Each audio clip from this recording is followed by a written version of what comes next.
Izin share screen ya Pak. Ya, Ibu Rosa. Ini sudah terlihat ya Pak. Oke, ya.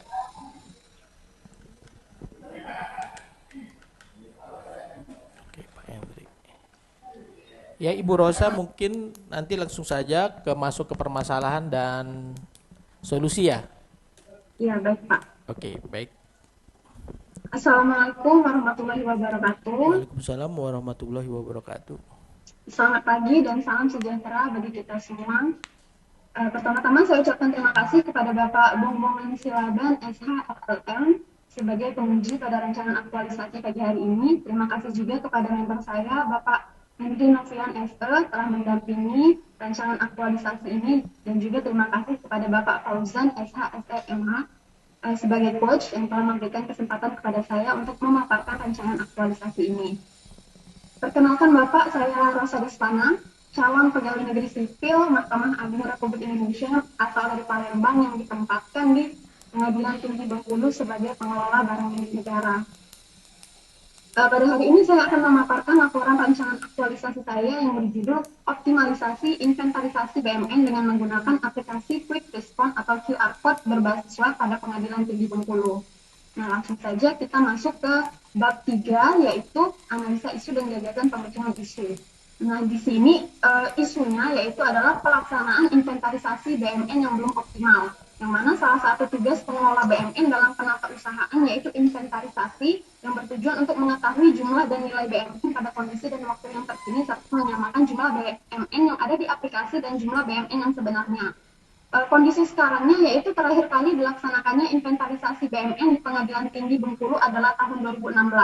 Hal ini ditandai dengan banyaknya label BMN yang sudah pudar dari hilang warna, angka, dan nomornya di Pengadilan Tinggi Bengkulu.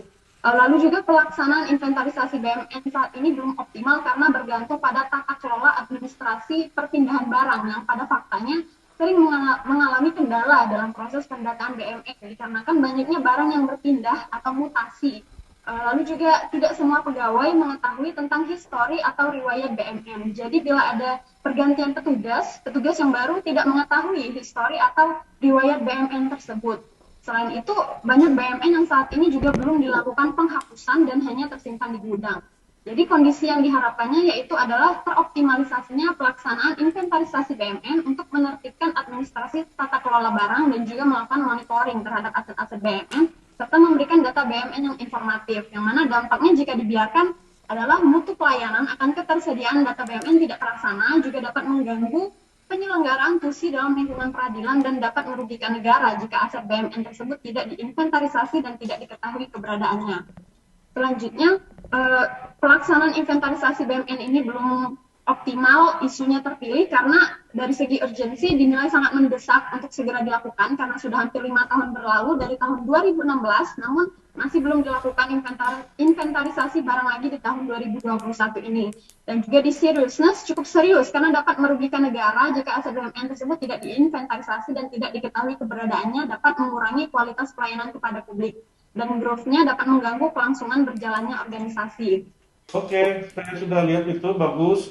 Sekarang yang ingin saya tanyakan, apa saja yang mau diinventaris BMN-nya itu dan caranya bagaimana? Uh, ini Pak, ada di sini dari ilustrasi gagasan aplikasinya Pak. Jadi aplikasinya itu sistemnya multi login Pak, ada admin, user, dan member. Lalu juga ini fitur-fitur aplikasinya. Ada 3 fitur, yaitu mulai dari daftar barang, pindah barang, dan lapor barang, yang mana setiap kegiatan yang dilakukan melalui aplikasi e-Bartori ini dilakukan dengan menggunakan scan barcode, yaitu pendataan barang dilakukan dengan scan barcode yang muncul kode barang, nomor urut barang, lalu juga memilih ruangan dan lantai untuk mengontrol perpindahan barang atau mutasi barang. Nah, ini merupakan tampilan umum dari setiap fitur, seperti daftar barang yang memiliki tampilan mulai dari kode sampai dengan modify. Setiap tampilan menu mempunyai fungsi masing-masing, Pak, seperti halnya status barang. Oke, saya sudah dapat itu. Itu secara umum terdaftar dan tempatnya, atau ada juga tempatnya itu per ruangan? Iya, peruangan Pak, karena kan kondisi saat ini di Pengadilan Tinggi Bengkulu itu sering barang itu bermutasi dan tidak ada info terlebih dahulu kepada pengelola BMN. Jadi kita kebingungan di mana nih letak BMN-nya tersebut, Pak. Iya, karena di perorangan kan itu wajib dibuatkan daftar daftar BMN-nya, dan juga Ya. setiap perusahaan kan ada daftarnya dan juga dicap BMN untuk barang-barang yang dipergunakan ya. Iya, Pak, betul, Pak. Nah, kalau untuk barang yang sudah RB rusak berat yang untuk harus dimusnahkan, itu bagaimana daftarnya itu? Iya, Pak. Itu kan merupakan hasil dari inventarisasi BMN ini nanti adalah daftar barang keuangan, daftar barang rusak, dan daftar barang hilang, Pak.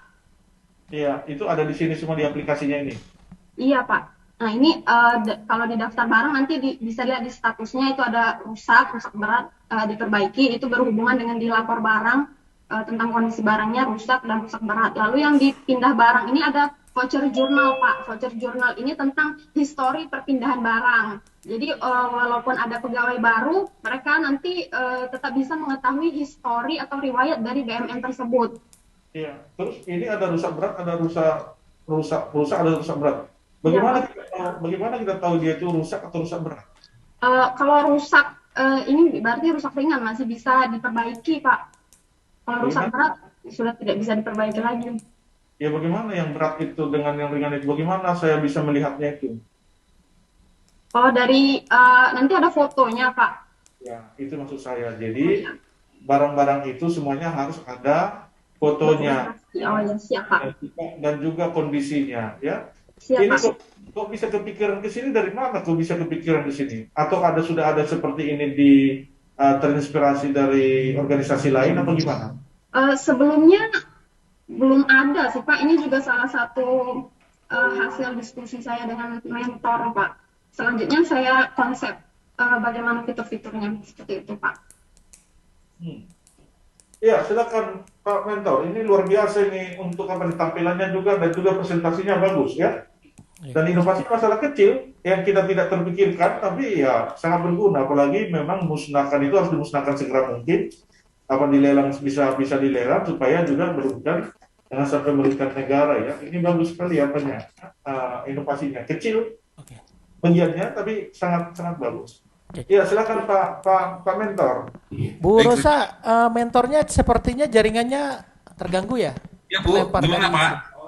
Bisa, Pak. Oh ya Pak Hendri, ya silakan Pak Hendri. Ya, baik, terima kasih Bapak Bombongan Silaban, Pak Moderator. Saya sangat bangga dengan apa yang dipaparkan oleh Rosa. Ini mohon maaf, ini kok tampilannya gini ya. Sangat bangga Pak. Memang ini termasuk staff saya Rosa ini yang sangat aktif gitu. Jadi dari awal memang sudah melakukan Pak apa sih yang memang perlu dilakukan di Pengadilan Tinggi Bengkulu, dan banyak ide Pak sebenarnya untuk Rosa ini. Ada misalnya persediaan yang memang bagaimana sih proses pemilihan persediaan yang harus pembagian persediaan supaya pendataannya baik dan tidak ada dan pelaporan PIPK-nya. Dan saya mengarahkan ini karena memang ini adalah senyatanya yang seperti yang tadi disampaikan oleh Rosa ini memang yang paling perlu dilakukan di Pengadilan Tinggi Bengkulu dengan kondisi nyata yang ada pada saat ini gitu. Jadi memang saya sarankan untuk melakukan inovasi seperti ini, Pak. Bukan hanya di Bengkulu kayaknya perlu di Betul, Pak.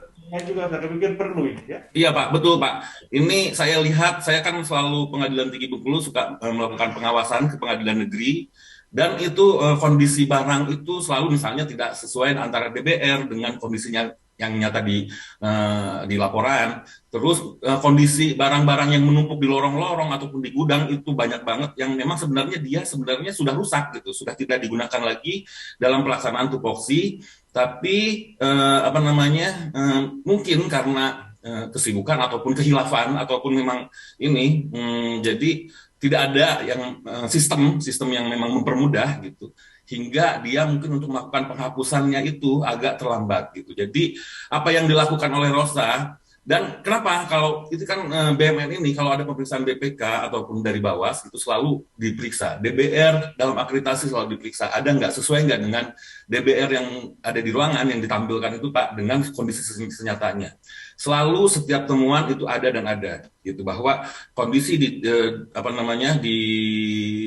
DBR itu dengan kenyataan di ruangan itu berubah. Nah itu karena memang betul apa yang disampaikan Rosa, itu saya sampaikan, karena orang itu tidak tahu historisnya. Ini barang itu kursi dulu dipinjem karena ada tamu misalnya Pak, nah, gitu. Jadi tidak mana, tinggal pakai barcode bisa tahu, oh ini sebenarnya mestinya di datanya secara data ini adalah di bagian umum gitu misalnya.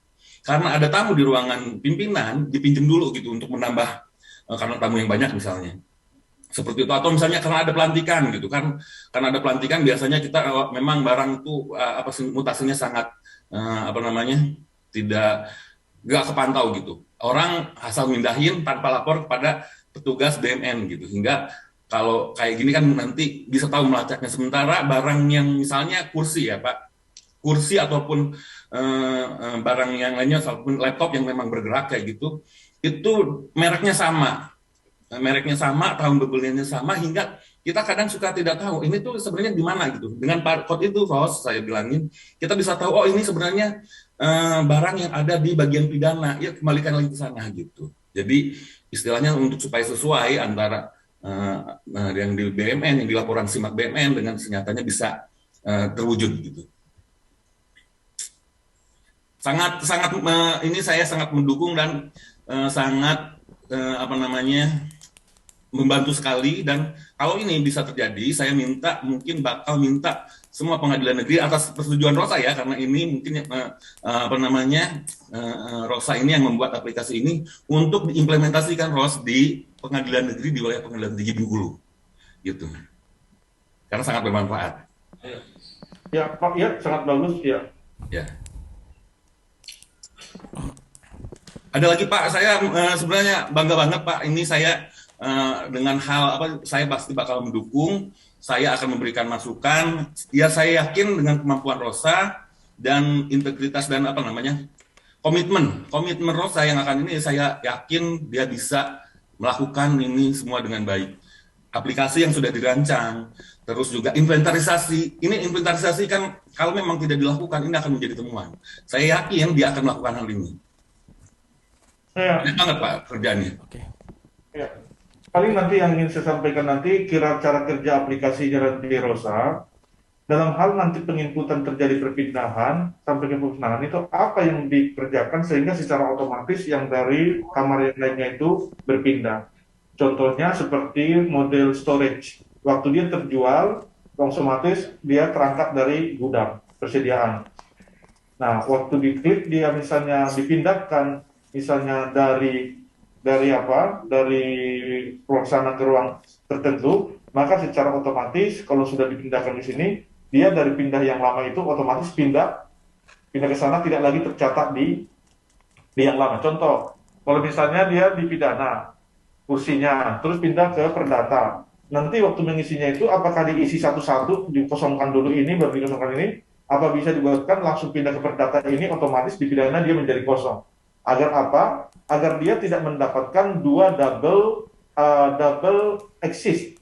kehadiran di dalam ruang-ruang atau lemari-lemari yang dibuat. Jangan nanti kita klik di sini, ini ada laptop nomor sekian, kita klik sana, laptop nomor sekian, kok banyak sekali laptop yang sama ini. Jangan sampai kejadian itu di aplikasi, sehingga nanti aplikasinya itu harus dibuatkan sedemikian rupa, hanya satu identity yang bisa di seluruh itu, dan itu bisa terlihat. Waktu kita cek juga misalnya searchingnya itu, misalnya data ini di mana, bisa dikasih tunjuk. Jadi bukan hanya kita melihat dari direktosi dari barcode-nya yang kita lihat, tapi kalau bisa memungkinkan di searching dari barang yang sudah ada, dia menunjuk kemana keberadaannya.